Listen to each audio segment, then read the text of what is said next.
All right, Dylan, thanks for that handoff. I also want to thank you all for attending today. I can only imagine how busy everyone is. So real quick, like Dylan was talking about, I wanted to go over a quick little overview of what to expect in this webinar. We're going to talk about ESSA data and how Agile breaks that up between school and student performance. We'll also talk about a new Agile trending data metric we've created and ESSA 3 funding. So the first part of this topic, ESSA data, I want to make sure we're on the same page because it's been called a lot of different things over the years. Where it really started was with No Child Left Behind, AYP. It was the first attempt at quantifying district and school performance that, in turn, impacted the established funding of ESSA. Now, the No Child Left Behind or the AYP approach, it was an all or nothing approach, and a lot of states had issues with it. If one subgroup failed, then everybody fell for English. Now, it was a federal setup, and that was really handy, but the states were having a hard time having 51 different states all use the same sort of metric.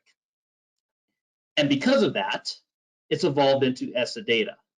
Now, what is ESSA data? Let's take a look. So ESSA data has been in place for a while now. It's actually gone through 2 different presidents, and it still deals with the allocating of federal funds, ESSA, Elementary and Secondary Education Act. States like it better, and here's why. It allows states to tackle their own education aspects.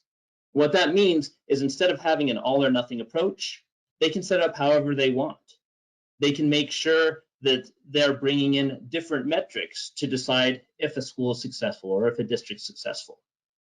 Now, don't get me wrong, there's still a lot of federal requirements associated with this.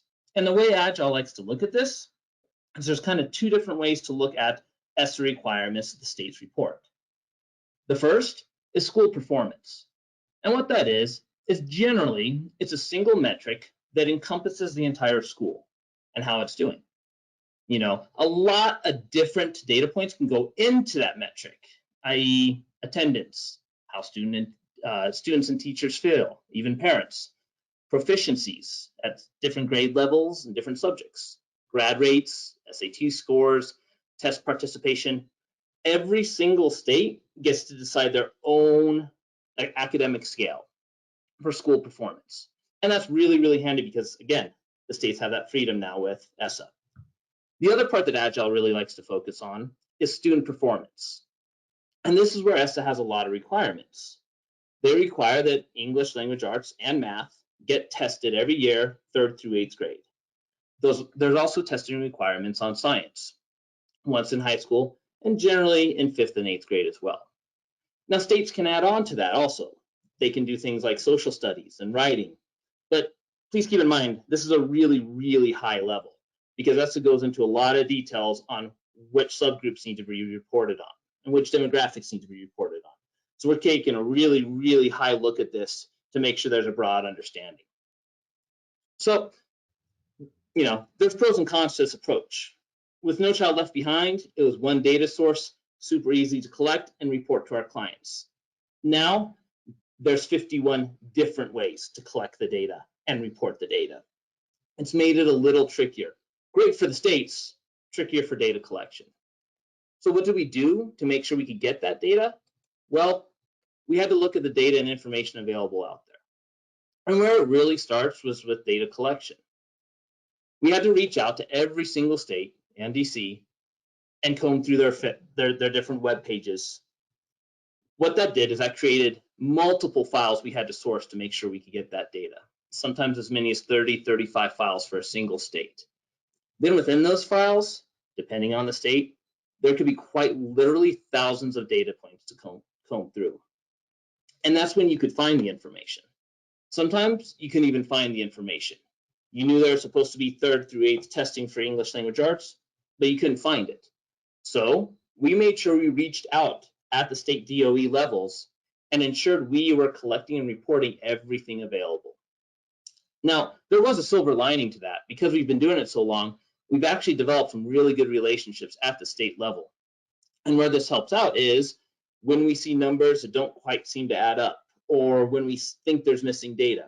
And sometimes there's certainly a reason for it, but getting that confirmation at the state level make sure that we're collecting all the data we need to so that we can normalize it. So when we normalize it, although there's 51 different ways to report it, like we were saying, ESSA does have the requirements in place, and we had to look for those similarities. And where were those similarities? Again, the way Agile looks at it, we can kind of break it up into two areas. There's a school performance, and that's that academic indicator, academic scale, if you will. And then there's student performance. And where that really shows itself is grade level and cumulative level subject proficiencies, i.e. English, language arts, math, science, sometimes social studies, rarely writing. So I know we went over a lot of information. Let's actually take a look at a couple of examples of that academic indicator, that school performance as we call it here at Agile. So what you see is 3 different states here. And again, with every state having that flexibility to use what kind of scale they want to use to determine which schools are really, really solid and which ones need help, every state gets to do it their own way. In Georgia, you can see that they use the College and Career Ready Performance Index, the CCRPI. It's really simple. It's a scale from 100 down to 1. Here in Colorado, we use the school performance framework. The highest is performance, then you get down to improvement, then priority, and then turnaround. Next, Texas and Florida and a couple other states, they kept it really simple, and they used a simple A through F, just like a report card, ranking for their schools. You can see it's really, really handy if you know the market you're looking at. If you live in Colorado or you're working with Colorado schools, you know that performance is the highest. You know that turnaround is the lowest. That's great. But where this is tricky is how do you compare schools from Georgia to Colorado to Texas? And if you look down at the bottom, you can see the Agile adjusted points. And what that did is we tried to normalize that data across all the states so that if you want to group multiple schools across states, you can do that with our adjusted points. For Colorado, performance would be the highest. It would be 100 points because our adjusted points are on a scale from 100 down to 0. The lowest would be turnaround. So at scale like this, performance would be 100 points, improvement would be 66, priority would be 33, and turnaround would be 0. And what that did is, again, normalized it across the entire US. And what we found is about 40 points is right about where that pass-fail line is for schools. And again, having it all in one place is really, really handy so that you can look at like schools and see what they're dealing with. Now, I know we went over a lot of information here. Let's actually start looking at a story, okay? And we're going to start looking at a couple specific schools. What we did is we took 2 similar schools. On the surface, looked really, really similar. So the shallow knowledge, data you can easily obtain, they look the same. We're going to show you how they're not the same by using ESSA data. And again, the way Agile breaks up ESSA data is really kind of into 2 categories. The school performance, like that academic indicator that we just went over for the 3 different states. And that's a comprehensive how is the school doing within that state. And student performance, and that's grade level proficiencies and cumulative level proficiencies. The percentage of students in the respective grade or school that are proficient in that subject. So let's dig in a little bit. What we did is we took Obadiah Knight and Cedar Crest. They're both in Dallas ISD, the independent school district. On the surface, you look at them, they'd both be categorized as urban schools. They're both grade levels, PK through 5. They're both Title I schools and high Title I schools at that. The enrollment is almost identical, 385 to 350. And even the student-teacher ratio looks like it's about the same. They're relatively close to each other, about 10 miles apart. But if you're to look at that and craft your message, you'd be missing the point because these schools are very, very different. So let's look at the student performance. And again, that's those proficiency scores, the percentage of students proficient in a specific subject. For these 2 schools, Cedar Crest Falcons and Obadiah Knights, you're going to see English language arts scores, you're going to see math scores, and you're going to see science scores. And by scores, I mean proficiency. In other states, you'll also see social studies and writing, but for this example, we're really going to focus on English language arts, math, and science. And you're going to see it presented two different ways. You're going to see it at the grade level, 3rd, 4th, and 5th grade, because that's an ESSA requirement. And you're also going to see it represented at a cumulative level, how the school is doing overall. The next one, we're also going to present the new Agile metric we've created. We're really excited about this one. It shows some trending data. We'll touch on that later because I want to make sure everybody understands how that ESSA data is reported at the student performance level. So let's jump in. In 2019, you can see Cedar Crest Falcons had an academic indicator, so how the school's doing overall, as an F. That's the lowest score in all of Texas. So their adjusted points were at 0. If you look at their cumulative proficiency scores, Cedar Crest was at 11% for ELA, 16 for math, and 9 for science. On the flip side, Obadiah Knights were doing quite well. They had a B for their academic indicator, the adjusted points of 75, and their proficiency scores were all hovering right around 50%. Now, what's also important to remember is because Cedar Crest Falcons were so low, they were also flagged as a targeted support and improvement school. And Dallas even has a categorization for that called an ACE campus. They were struggling. 2020 came along, and most states test kids in their subjects in March of 2020. A lot of stuff going on last March of 2020, so nobody tested the kids. They all applied for an ESSA waiver, and the federal government approved it across the US. Kids weren't tested last March. Now, let's look at 2021. You can see for 2021, it's almost flipped. Real quickly, looking at that academic indicator, Texas hasn't reported those yet. And there's a really good reason why.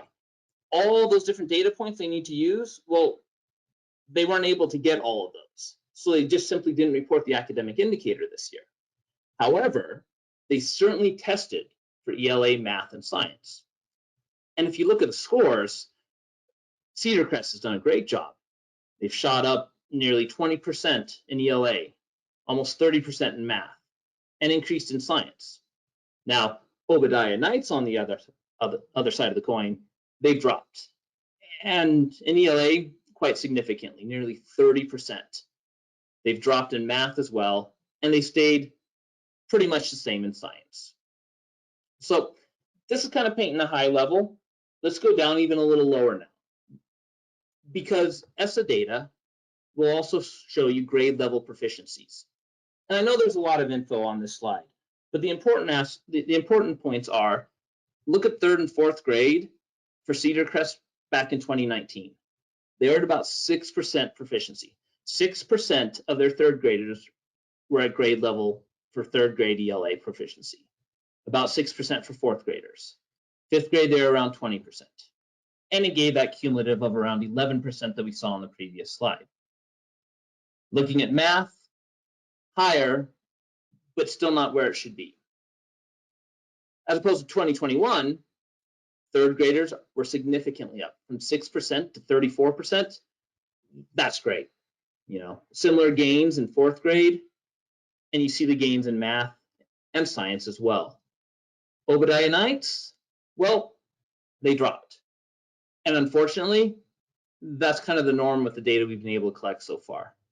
Now, Obadiah Knights dropped significantly in 3rd and 4th grade proficiencies. They were at 43 and 46% respectively. They dropped to 6 and 10. Now, quick little look, wow, that's a huge drop, and it is. Well, let's look at some of the contributing factors here. First off, for the kids, the last real school year uninterrupted, if you were in 3rd grade now, your last normal school year was 1st grade. There's a big reason why you see those drops for 3rd and 4th graders at Obadiah.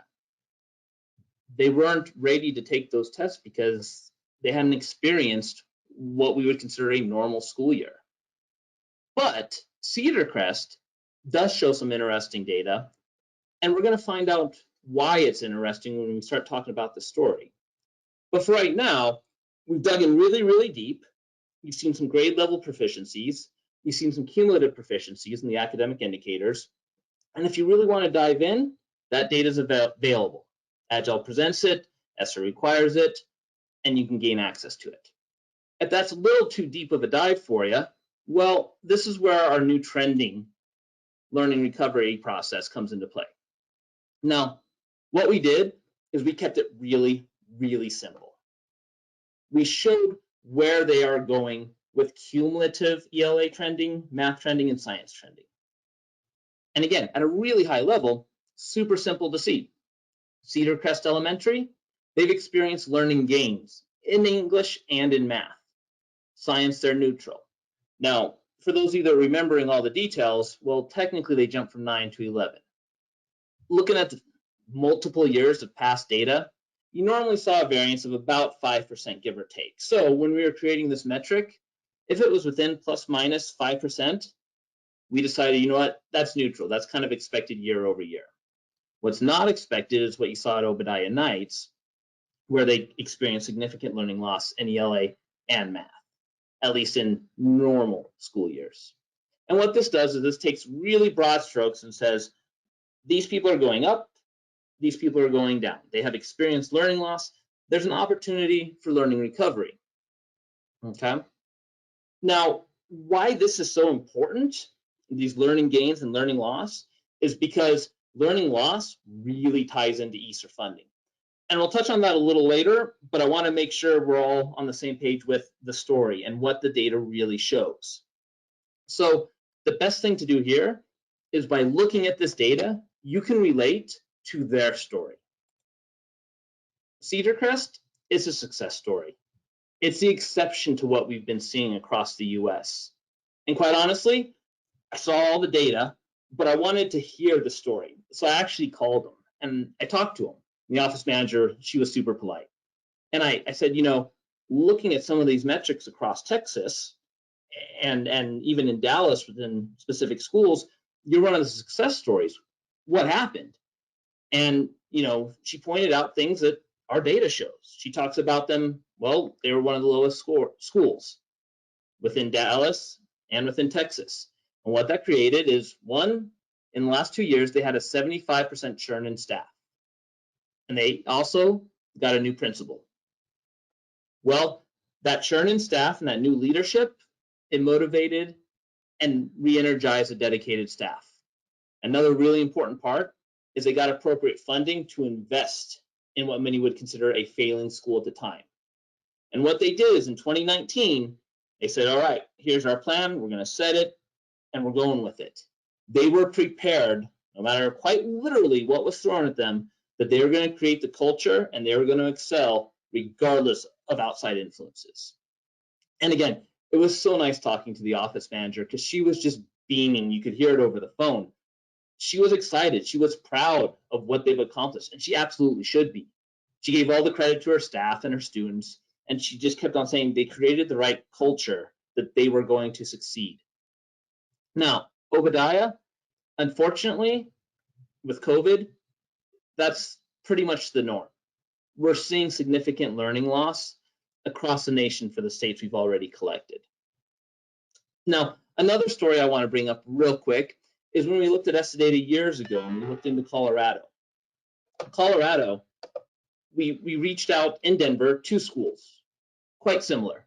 We said we want to find one in Denver that's failing and one that is succeeding. And we found one that was on the lowest rating for Colorado turnaround.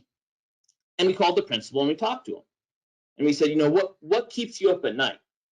What makes things difficult for you to do your job, you know, which is making sure the children are in a good spot.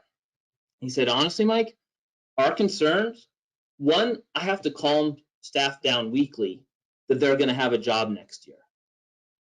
We have to take a step back and make sure we're prioritizing the children's education and not worrying about all these outside factors. The kids, they have to deal with homelessness, hunger, on a lesser scale, Wi-Fi accessibility. They can't deal with everything that's going on, and they had to make sure that any sort of improvements they had were quick. and they were impactful. So what they were doing is they were heavily researching different approaches to teaching the curriculum to ensure they could see a quick turnaround on proficiency numbers. For the school that was doing really well in Colorado, and I have to chuckle a little bit as a coach, you get this a lot, her number one issue with her school, with what would help her out, was dealing with overbearing parents. The parents were so involved that they were pinging the teachers and the principal so much that it was actually a detriment to trying to teach the children.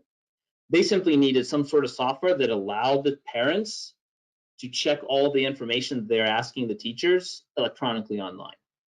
And again, knowing what you're dealing with, whether it's Colorado a couple of years ago or even Texas now, knowing the data that's related to the schools, that helps you message accordingly. So what we did there is we kind of showed you, dug into Dallas, showed a couple schools, showed what they experienced. Now I want to kind of go back up, and I want to start talking about Texas in general. So at the state level, 2/3 of their schools and districts are lower than they were in 2019 for English language arts proficiency. 3/4 are lower in math proficiency. With those numbers right there, if you're creating a blanket message to reach out to these people, you're missing the mark on schools like Cedar Crest. They worked really hard to get where they are. Don't lump Cedar Crest in with the other schools. You know, if you do that, it borders on disrespectful to all the work they put into achieving what they did. The wrong message, it downplays everything that the staff and the kids committed to and executed on. And you don't want to start the conversation off that way. ESSA data shows this. Now, what's this mean for the entire US? Let's go back up and we'll look at the US now. Simply put, we don't have all the data yet. The data hasn't been released. There's a bunch of reasons why. Colorado, well, they just switched that they are alternating years for when they would test ELA and math. And that was approved with an ESSA waiver. So now for this, previously it was 3rd, 5th, and 7th grade would take one subject, 4th, 6th, and 8th would take another subject. Unfortunately for my son, that was decided a week after he took both tests. He wasn't psyched with that one, but it's the way it is sometimes. Illinois, they actually have a retaking option right now. And what it means is if kids are currently in 4th grade, they can take the 3rd grade test as a way to kind of catch up and make sure their numbers are more reflective of where they currently are. So they can't get that data out until all those tests come in, they run the numbers, and then they're able to get that out. With any luck, we'll start seeing more states coming in mid to late November.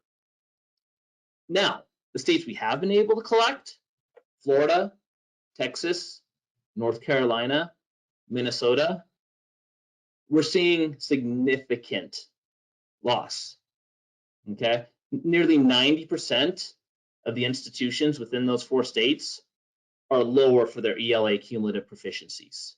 Math is even higher than that. Science is right around 90% as well. But this isn't a message about doom and gloom, okay? We picked Cedar Crest out for a reason. Look at what worked there. They had the right staff. They had a plan in place. They had kids that were ready to learn, and they had the funding to tackle it. And that's really important. They had the resources to find success. And this is what ties us in to our ESSA funding, ESSA 3 funding in particular. Now, ESSA funding, Elementary and Secondary School Emergency Relief Fund, we're looking at the 3rd funding, and that was released in March of 2021, okay? There was a lot of money associated with this ESSA 3 funding. There's $800 million for services to students experiencing homelessness. There was $7 billion for E-rate, which is an FCC program focusing on telecommunications and information services. There's $39 billion for early childhood education.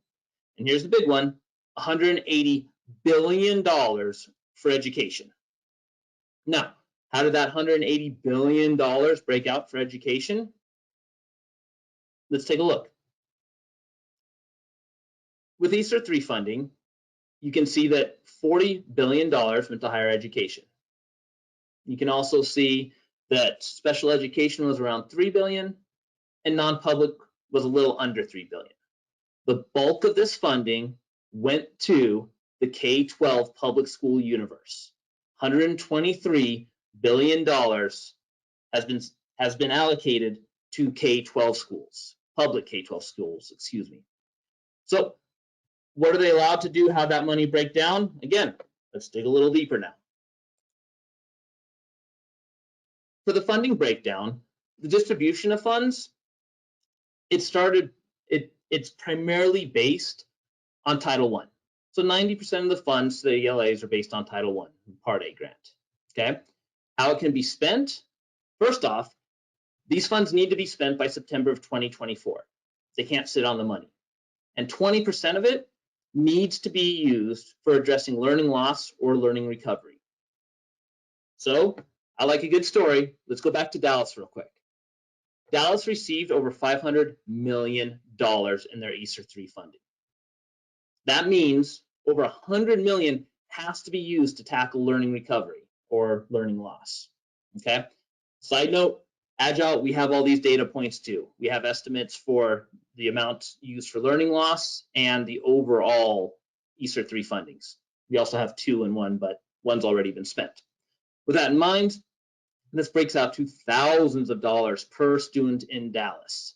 And like I said, at least $100 million has to be used to address those metrics that we pointed out, those learning loss schools, the schools that have experienced learning loss. Taking it to a different area, Westminster, a small little town northwest here at Denver, they received $20 million in funding. Now, I said that 20% is the minimum. And that's what Westminster has done. They treated it as a minimum. They have already allocated $16 million to address learning loss.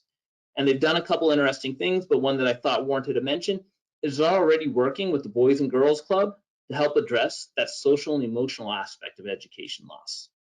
But again, they're not 20%, they're much, much, much higher.